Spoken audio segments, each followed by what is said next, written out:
Kalau tantangannya adalah adu lari pagi keliling Indonesia, saya kalah dah.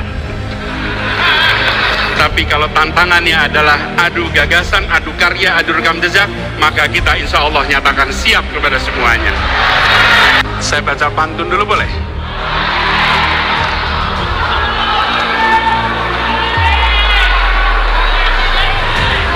Habib Salim pergi ke Koja, mampir di jalan makan pepaya. 2023 kita bekerja, 2024 kita berjaya.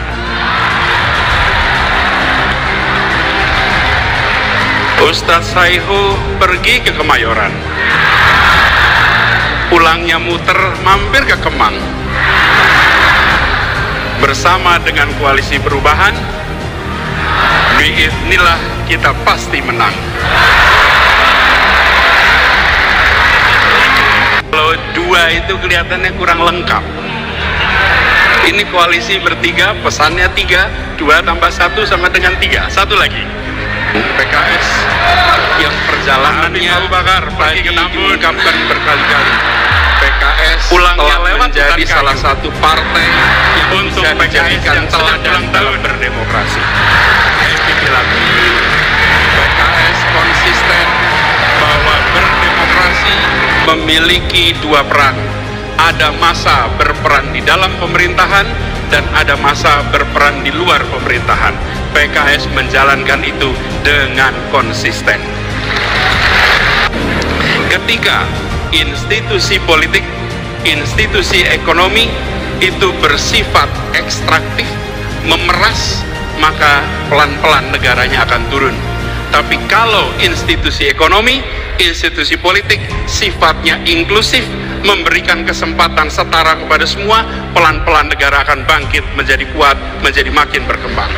Memberikan kesempatan partisipasi yang terbatas, partisipasi yang terkendali, bahkan mereka-mereka yang berbeda pikiran politiknya sering dipinggirkan dari arena. Negara dengan institusi politik yang memeras menyingkirkan ini sering tidak mengindahkan etika, sering tidak mengindahkan aturan hukum. Bahkan peraturan bisa ditekak-tekuk, bisa diterapkan setelah tebang pilih, dan seringkali dibuat hanya untuk menguntungkan mereka yang sedang berada di dalam lingkar kekuasaan. Karena itu tanda-tanda bukan menuju kesuksesan. Dan sebaliknya, negara dengan institusi politik yang bersifat melayani semua, yang menjunjung tinggi pilar demokrasi, yang memberikan kewenangan kepada cabang-cabang pemerintahan agar saling mengawasi, saling menyeimbangkan. Negara yang seperti ini akan kita saksikan tanpa konflik kepentingan. Misalnya, yang seperti ini tidak ada market player yang sekaligus regulator. Kalau pedagang, pedagang saja. Jangan pedagang sekaligus pejabat, sekaligus pembuat aturan. Apalagi membuat aturan yang terkait perdagangan yang dibuatnya. Saya juga mengalami ketika tugas di Jakarta. Ketika berada di pemerintahan, maka kita menjadi kotak pos alamat keluhan dan kritik. Dan itu harus diterima sebagai it comes with the job. Ini adalah bagian dari pekerjaan. Pemerintahan kali ini berhasil membangun jalan tol terpanjang dibandingkan periode-periode sebelumnya. 63% dari seluruh jalan tol berbayar yang ada di Indonesia itu dibangun di era pemerintahan sekarang. Sepanjang 1.569 km dari total 2.499 km. Itu adalah jalan berbayar.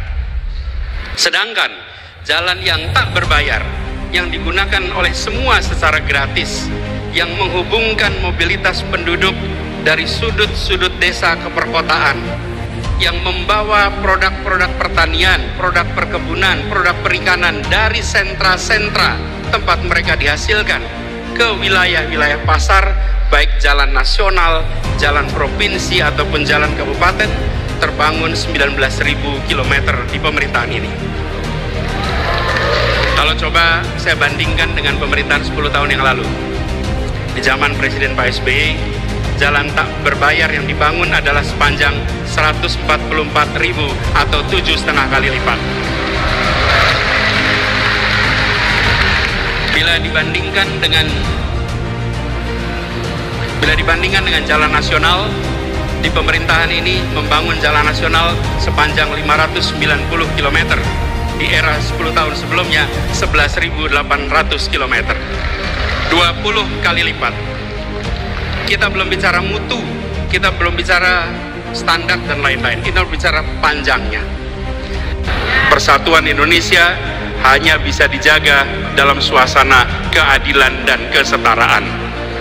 Dengan keadilan kita punya persatuan, dengan kesetaraan kita punya persatuan.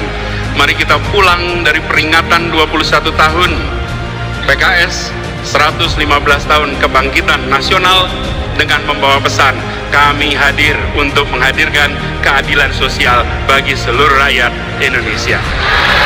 Kami hadir untuk memastikan ada kesejahteraan bagi semua. Kami hadir untuk memastikan muncul persatuan bagi semuanya. Baca Pres Koalisi Perubahan untuk Persatuan, Anies Baswedan menyebut Presiden Joko Widodo atau Jokowi disebut lebih mementingkan pembangunan infrastruktur berupa jalan berbayar atau jalan tol selama masa pemerintahannya. Ia pun membandingkan dengan pemerintahan Presiden RI ke-6 Susilo Bambang Yudhoyono. Jalan provinsi tak berbayar yang dibangun Presiden Jokowi, kata dia, masih lebih sedikit dibandingkan era SBY. Anies Baswedan mencoba memberikan perbandingan terkait pembangunan infrastruktur era sebelum SBY dengan pemerintahan Jokowi. Pembangunan jalan gratis untuk rakyat pun masih jauh lebih sedikit. Mantan Gubernur DKI Jakarta itu juga menyinggung soal kesetaraan rakyat.